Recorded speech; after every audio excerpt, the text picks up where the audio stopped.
Lucas Chevalier au cœur des critiques après son erreur mardi à Lisbonne qui a coûté la défaite du Paris Saint-Germain contre le Sporting. Une polémique jugée, vous allez l'écouter, normale par Luis Enrique. Normal pourquoi? Écoutez Luis Enrique.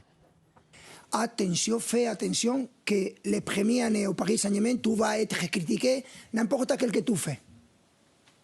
Et ça s'est passé avec Bradley, ça s'est passé avec beaucoup de joueurs. C'est normal de les critiquer, il faut savoir affronter. Bien sûr qu'ils peuvent améliorer, mais c'est la dynamique normale que je pense que ça se passe dans une équipe de ce niveau. Critiquer Chevalier car c'est une recrue. Est-ce le jeu? C'est en tout cas ce que nous dit, ce que nous glisse Luis Enrique. Est-ce le jeu? Cette question de chroniqueurs ne sont pas d'accord. Duel dans l'équipe du soir, on y va.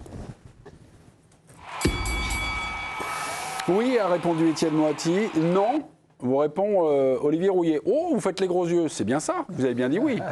Enfin, moi, je suis pas d'accord avec Luis Enrique. Hein. Critiquer Chevalier car c'est une recrue. Est-ce le jeu? Oui.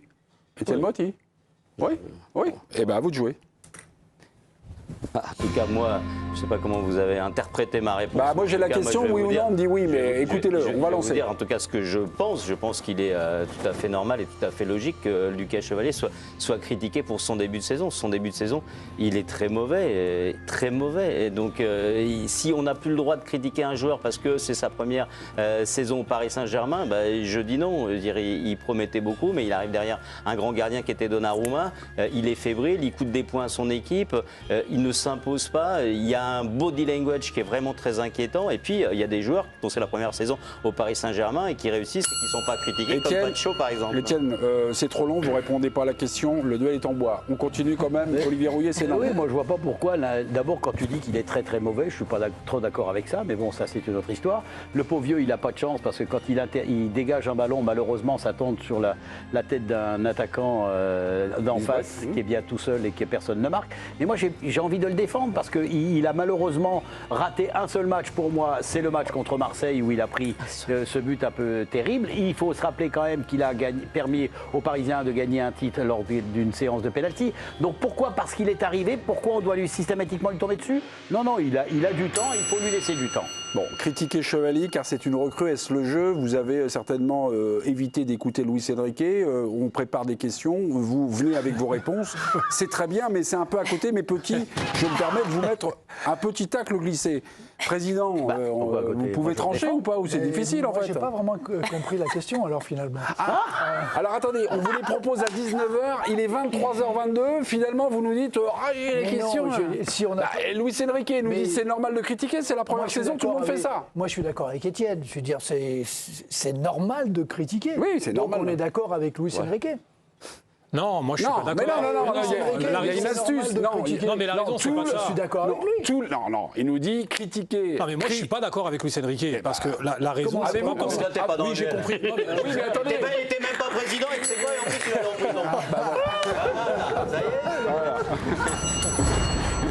est. Pardonnez-moi, mais c'est pas critiquer. Voilà, non, on critique pas Luis Enrique, on critique Lucas Chevalier. On va la faire plus simple. Il y a ceux qui critiquent Lucas Chevalier, dont je fais partie, et il y a ceux qui le défendent à tout prix, c'est notre ami Larouille, et c'est clair. C'est pas ça. Non, vous êtes en tour, Samir, s'il vous plaît, vous restez. Luis Enrique dit que c'est normal, quand on arrive dans un grand club, on est forcément critiqué. Donc il nous ouvre la porte en nous disant, vous avez le droit de critiquer Chevalier. Il n'est pas, effectivement, pas exceptionnel. Et il arrive derrière, je reprends les arguments d'Étienne, derrière un gardien qui a gagné, qui a tout gagné l'année dernière, qui a été exceptionnel. Et il prend sa place et il n'est pas au niveau pour le moment. Donc si on n'a pas le droit de dire ça, on ne fait plus. Ah monsieur, de toute façon on a le droit de critiquer, vous êtes bien placé pour le savoir, mon cher Raymond. Ici, tout le monde ramasse. Votre vice-président, je vous mets le titre comme ça. Ça me va. Les vice-présidents viennent toujours. Non, mais par rapport au duel, vous avez assisté, par rapport à la feuille de route. Ils sont à côté, mais nos petits, on les adore, Étienne et Olivier, mais là. Non, mais on leur a dit à vos jeunes qui nous posent les questions. Mais je pense que Luis Enrique est à côté surtout. Parce que son constat est faux. Barcola, l'année dernière, c'est cette année qu'il est critiqué. L'année dernière, il n'était pas critiqué. Désiré Doué, il faut me rappeler quand est-ce qu'il a été critiqué l'année dernière. Allez, les 2 premiers mois, éventuellement, et encore, du bout des lèvres. Mais il n'a pas été critiqué. Pacho, exemple qu'a repris Étienne, il n'a jamais été critiqué, c'était sa première saison. Donc pour moi, le constat de Luis Enrique n'est pas bon.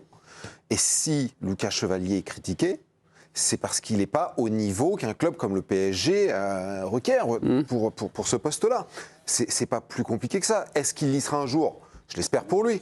Mais aujourd'hui, Olivier dit oui, il s'est raté qu'un seul match. Mais en fait, au PSG, ne pas faire d'exploit, ne pas ramener des points, c'est d'une certaine manière se rater. Le premier match qu'il fait contre Tottenham en Supercoupe d'Europe, je suis désolé, il arrête un penalty à un 16 de tir au but, mais sur le match, il n'est pas bon. Classico Vélodrome. Si on liste l'ensemble des matchs où Chevalier n'a pas été bon, il y en a quand même il a fait une dizaine. plus que de le critiquer, parce que si le Russe ne se blesse pas, Safonov, c'est pas Chevalier qui joue. Hein. Du coup, je suis sorti de prison, si je peux me permettre. Oui, mais attention quand même. Attention parce que allez, la parole à Samir. Jeune joueur à promouvoir Non, je disais juste, pardon, que je n'étais pas d'accord avec Luis Enrique, parce que la raison pour laquelle aujourd'hui Lucas Chevalier est critiqué, c'est pas parce que c'est une nouvelle recrue, c'est parce qu'il n'est pas performant. Et que ce soit la première, la deuxième ou la troisième saison, il est critiqué parce qu'il n'est pas performant, tout simplement. Donc aujourd'hui, pour répondre à la question, moi je dirais non. Donc celui qu'il faut critiquer dans cette affaire, c'est quand même Luis Enrique. C'est celui qui l'a transféré. Parce que c'est quand même Luis Enrique qui a exigé le départ de Donnarumma pour mettre un joueur que lui a recruté. Donc il est gentil dans là, je ne suis pas d'accord avec toi, Olivier, parce que là, pour le coup, je rejoins vos arguments dans le sens où on doit lui laisser du temps, même si au PSG, on n'est pas d'accord sur moi qu'il n'a pas demandé à ce que Donnarumma soit plus dans son effectif pour prendre Chevalier. Si, excuse-moi, tu es obligé d'être d'accord avec moi, parce que c'est la vérité. Non, c'est pas sur ça. C'est sûr. Non, Samir, pour une fois qu'il a des infos. Non, en fait, c'était un débat, on va dire, un peu parallèle. Vous parlez de la suite, finalement. Oui, maintenant qu'il est là, laissons-lui du temps. Exactement. Laissons-lui du temps, même si on se doit d'être exigeant, et je pense que même lui l'est envers lui-même. Mais maintenant qu'il l'a recruté, il va lui laisser du temps, et il va le soutenir pour l'aider. Mais là, permets-moi de ne pas être d'accord. Quand tu es dans un club comme celui-là, tu n'es pas là pour faire ta formation de gardien de haut niveau. Tu es là pour être bon et pour être performant. Tout de suite. S'il n'est pas performant, et je le répète, si Safonov ne se blesse pas, il joue à sa place. Mais voilà, il aurait pu jouer. Et juste pour relier par rapport au premier sujet à Lille, je maintiens, on en avait parlé un peu en début de saison, mais je maintiens encore plus aujourd'hui, que c'était une erreur pour Lille de céder Chevalier trop rapidement. C'était une erreur pour Paris de virer Donnarumma après la saison qu'il avait faite, et surtout qu'il n'avait pas envie de partir. Et c'était une erreur pour Chevalier de partir dans un club comme Paris aussi jeune, à 1 an de la Coupe du Monde. Parce que, ok, il a de la chance en ce moment, Areola n'est pas énorme, la concurrence... Mais il a joué avec le feu. Mais pourquoi une erreur c'est trop facile. Non, attends, c'est pas trop facile. Pourquoi une erreur C'est trop facile à dire, je le disais en début de saison. Non, c'est trop facile à dire. Écoute, Olivier, c'est trop facile à dire de reprocher à Chevalier de partir de Lille. Quand tu as quand même le PSG, excuse-moi, il l'aurait eu en fin de saison. Mais non, mais arrête de raconter n'importe quoi. Tu as quand même l'entraîneur du Paris Saint-Germain qui vient te chercher, il en a parlé, il a des contacts avec toi, il te veut absolument. Tu te rends compte, c'est quand même un cadeau extraordinaire, même si Chevalier... Non, pas tant que ça, Raymond, je ne suis pas d'accord. Non, je pense que vous êtes un peu sévère là-dessus. La définition du cadeau empoisonné, que c'est difficilement faisable. Lucas Chevalier, c'est un dilemme. Il a raison, Olivier. Non, mais si on rajoute dans les erreurs... À un moment donné, il faut arrêter. Je souhaite parler. Inarrêtable. Allez-y, vous êtes inarrêtable. Je souhaite que Damien développe sur pourquoi c'est une mauvaise idée de Lille de laisser Chevalier. Mais parce qu'ils étaient à un moment du mercato où c'était ils n'avaient pas forcément préparé la suite. Ils étaient à un moment du mercato où trouver un gardien de son niveau, c'est à un tarif pas trop élevé, c'était compliqué. Que pour moi, le Turc, c'est une erreur de casting. Özer, c'est une erreur de casting. C'est pas un gardien du niveau de Chevalier. C'est pas un gardien qui permet à un club comme Lille de gagner des points et d'être parmi les 4 premiers, comme Lille a l'ambition de l'être. Et répondre à Olivier, je ne dis pas que c'était facile de refuser. Au contraire, c'est très difficile de refuser. Mais il y a des choix de carrière qui sont faits et il faut les assumer derrière. Pourquoi aujourd'hui, Luis Enrique, il invente une théorie? Parce qu'encore une fois, c'est faux, archi faux. Les mecs n'ont pas été critiqués l'année dernière pour leur première saison. Et c'est pas parce que c'est ta première saison au PSG que tu es forcément critiqué. Il dit ça parce qu'il voit bien que le gardien qu'il a acheté, D'accord. assez cher, Très cher. Très cher. est en souffrance, en grande souffrance, et qu'il a du mal, et que peut-être que le profil qui nous avait dépeint de Chevalier, qui pour moi était complètement biaisé, un gardien qui va permettre de jouer au pied, c'est pas son point fort, le jeu au pied, c'est faux. Eh ben, il s'est peut-être trompé aussi, Luis Enrique. Mais moi, je vais juste rester sur la mauvaise idée de Vous Lille. a convaincu ou pas, Samir? Non, je suis d'accord avec pas mal d'arguments, mais moi, c'est juste le Lille ne devait pas vendre Chevalier. Pour moi, quand tu as une cellule de recrutement, tu dois anticiper les choses. Chevalier, il est sollicité par le PSG et il était sollicité depuis déjà 8 mois. Donc tu dois anticiper les choses. Quand le LOSC et que tu as pour ton gardien une offre à 50 millions d'euros pour 40, pardon, mais je crois qu'il y avait des bonus. Ouais, il y a des bonus. Et du coup, il n'est pas prêt de les avoir. pour le LOSC, irrefusable. Après, est-ce qu'il y a un risque pour Chevalier? Il faut se mettre à la place du joueur. Quand tu as le Paris Saint-Germain qui vient à toi, même par rapport à l'équipe de France, je pense à ce moment-là, tout est irrefusable. Et encore une fois, d'ailleurs, tout est irrefusable dans l'absolu. Quand on va parler tout à l'heure du mercato et du jeune Jacquet, c'est pas possible de refuser 60. Mais si, c'est possible. Il y a un moment donné, il faut se dire que c'est possible. Chevalier, à l'issue de cette saison, s'il était resté à Lille sans prolonger, il lui serait resté encore 2 ans. Vous n'allez pas me dire qu'il n'y a pas un club d'envergure européenne, d'un grand club européen qui aurait mis 40 balles sur la table. Damien, moi je suis Ce qui était possible position. surtout, c'était pour le Paris Saint-Germain, ils avaient un gardien qui était considéré et qui a été élu comme le meilleur gardien du monde, qui venait de leur faire gagner la Ligue des Champions, qui venait de leur faire tout gagner, qui était apprécié dans le vestiaire, qui était champion d'Europe avec son pays quand il est arrivé au Paris Saint-Germain. De rester sur cette base-là, ça marchait sûrement un petit peu mieux. Ça m'a inspiré de 3 petits trucs, parce qu'à chaque fois qu'il y a des recrues qui arrivent, elles sont critiquées. C'est la vision, vous n'êtes pas d'accord, mais de Luis Enrique. Moi, je me suis dit, tiens, mais c'est vrai. Skriniar, Kolo Muani, Carlos Soler, elles n'ont pas fait tout de suite. Enfin, tout de suite, on a eu un doute avec eux. Et on sait comment ça s'est terminé. Et quand on a joué, on l'a toujours le doute. Mais Vitinha, on avait un doute aussi. Non, on n'en a plus.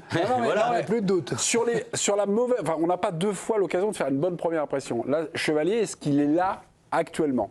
On a un doute sur lui. Mais bien sûr. Et on ne sait pas comment ça va tourner. Mais on n'avait pas un doute sur Donnarumma au départ? Mais non, mais quand il est arrivé, il faut arrêter. Donnarumma, quand il est arrivé, Donnarumma, quand il arrive, pas quand il arrive. Quand il arrive au Paris Saint-Germain, Donnarumma, il est champion d'Europe, il est élu meilleur joueur, pas meilleur gardien, meilleur joueur du championnat d'Europe. Pas de problème. Et c'est un grand gardien qui a démarré au Milan AC à 16 ans. Mais on a douté de lui. Il a eu des mauvaises passes. Mais de considérer que quand Donnarumma arrive au Paris Saint-Germain, c'est la même chose que quand Chevalier arrive au PSG. Pas du tout. C'était un beaucoup plus grand gardien déjà à l'époque. Il est devenu un gardien immense par la taille et par le talent. Jérôme Alonso était assis à votre place. Oui, c'était très intéressant. Lucas Chevalier doit sortir de sa coquille. C'est à peu près le résumé de son propos. S'il y parvient, il s'imposera. S'il n'y parvient pas, il échouera. Après, on en est là. C'était très intéressant parce que c'est vrai que c'est aussi, au-delà de ses performances, c'est l'attitude qu'il a sur le terrain qui est extrêmement inquiétante. Voilà. Mais après, sortir de sa coquille, qu'est-ce que ça veut dire? Ouais, c'est ça. Moi, la question que je me pose, c'est gueuler. Non, mais juste gueuler. Donc, au quotidien, est-ce que les méthodes de son nouvel entraîneur des gardiens, qui est un entraîneur espagnol, correspondent à ce dont il a besoin et est-ce qu'il comprend tout ce que son entraîneur lui demande? Non, mais sans faire aucun procès là-dessus, mais est-ce que les deux sont compatibles? C'est aussi une interrogation qu'on peut avoir. Moi, j'ai le sentiment qu'il a le syndrome de l'imposteur et qu'aujourd'hui, il est... Non, je ne crois pas, moi, qu'il ait ce syndrome-là. Je suis pas sûr. C'est mon sentiment. Et qu'aujourd'hui, il doit s'affirmer. Et moi, c'est plus c'est ça. C'est justement l'attitude qu'il avait. Si tu prends, tu regardes la différence. L'attitude qu'il avait avec Lille l'année dernière dans sa surface de réparation, totalement présent, totalement irréprochable, totalement dans le coup, sûr de lui. Là, par contre, quand tu le vois, et regarde, même encore, tu as l'impression qu'il a tout le monde qui va s'écrouler sur sa tête. Il est pas joyeux, ce mec-là. Il fait toujours, tu vois, il fait la gueule, c'est pas faire la gueule, mais il est triste. Olivier, t'as l'impression. Tu sais bien que quand t'es gardien en PSG, t'as pas la même pression non plus. À Lille, il avait 6 ou 7 arrêts. Mais quand tu parles de coquille, il en a un à faire. Je veux juste répondre à ta question. Cette saison, il y en a un peu plus que un à faire par match au PSG. Mais non, mais c'est sortir de sa coquille. Autant j'avais le sentiment, moi, quand je le voyais jouer à Lille, là, il était vraiment en dehors de sa coquille, il était présent. Là, tu le vois bien, il ne sécurise pas le secteur défensif. C'est là où il y a un problème. C'est ça sa coquille. C'est se libérer. Sortir de sa coquille. Vous avez fait un duel un peu hors sujet. Oui, non, mais c'est pas grave. On va regarder comment ce duel a été reçu par les téléspectateurs. On va voir afficher les résultats. Non, mais regarde, 100% pour Etienne. Regarde bien. 0-0. Bah voilà.